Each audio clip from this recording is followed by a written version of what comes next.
and down the San Diego coast, a playground for one of the fastest growing sports in this region, a sport that's catching on. It is addictive. I mean, just that fun, the camaraderie, having friends and pushing each other to surf. More than ever, surfing is becoming a favorite pastime in San Diego. Surfers dot the liquid landscape from the South Bay to the North County. For at least one native San Diego surfer, the growing hobby for thousands of locals makes for good business, even in a down economy. Low overhead when we began. We sanded, shaped, and glassed all under one roof.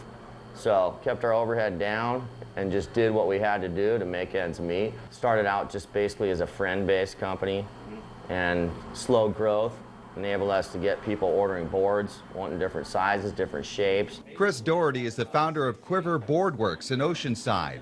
Doherty's homegrown North County roots give him a keen understanding of what surfers of all levels want and need. We have your, beginner Joes that haven't even gotten the water, hardcore surfers that do big airs and big turns.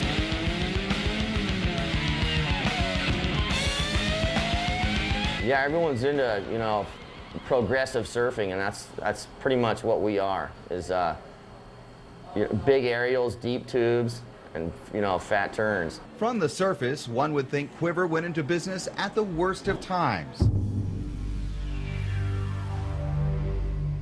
2007, the start of a deep recession, one which claimed the fiscal lives of thousands of small businesses across the state.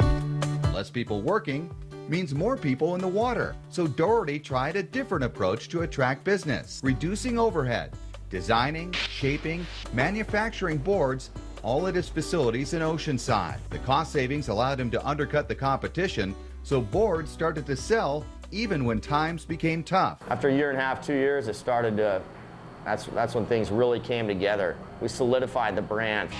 He also brought on some of the county's best pros as consultants, progressive surfers like Eric McHenry and Zach Reinhardt, and 13-year-old phenom Keller Moore.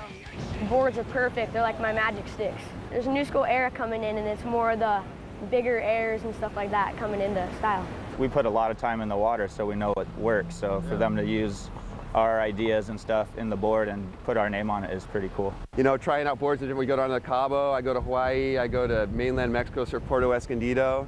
And it does take a different board for all those different waves, and you really get to feel it, and that's the fun part about surfing, and that's probably the best part about surfing, is picking the right board and the right wave. Hardcore surfers that do big airs and big turns, they're not your average surfers, so they can tell, a board is off by a half a centimeter, whatever, the concave is off, the rocker, this or that. Their input's, vital to us being cutting edge and mastering those fun shapes. The result is now a young 3-year-old business, now trying to find ways to meet the demand of the economically savvy and performance-driven surfing public.